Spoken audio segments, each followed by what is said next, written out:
Big boss मराठीच्या तिसऱ्या हफ्त्यामध्ये कोणता सदस्य इव्हिक्ट होणार याकडे सगळ्यांचंच लक्ष लागलेलं आहे. तर कलर्स मराठीवरील बिग बॉसचं नवीन पर्व सुरू आहे आणि अशातच अगदी डे 1 पासून आपण पाहतोय की घरामध्ये नवनवीन राडे होत आहेत. सदस्यांमध्ये शाब्दिक वाद तर भांडणं सुद्धा आपल्याला पाहायला मिळाली. अशातच आज दुसरा भाऊचा धक्का पार पडला आहे आणि यावेळी घरातून कुठला सदस्य बाहेर होणार याकडे सगळ्यांचंच लक्ष लागलेलं आहे.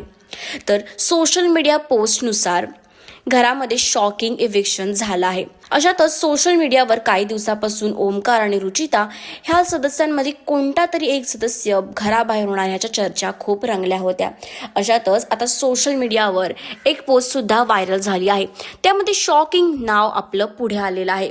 तर काही सोशल मीडिया पोस्टनुसार सोनाली राऊत ही ह्या हफ्त्यामध्ये घराबाहेर झालेली आहे आणि ही दुसरी सदस्य आहे जी बिग बॉस मराठी सीझन 6च्या घरातून घराबाहेर झाली. तर तुम्हाला या सगळ्याबद्दल काय वाटतं आम्हाला कमेंट्स करून नक्की सांगा. आणि नेमकं घरातून कोण बाहेर झालं आपल्याला कळणार आहे उद्याच्या भाऊच्या धक्काच्या एपिसोडमध्ये. तर तुम्ही किती एक्सायटेड आहात आम्हाला कमेंट्स करून नक्की सांगा. आणि अशाच सगळ्या लेटेस्ट अपडेट्ससाठी टेली रिपोर्टर मराठीला सबस्क्राईब करायला विसरू नका.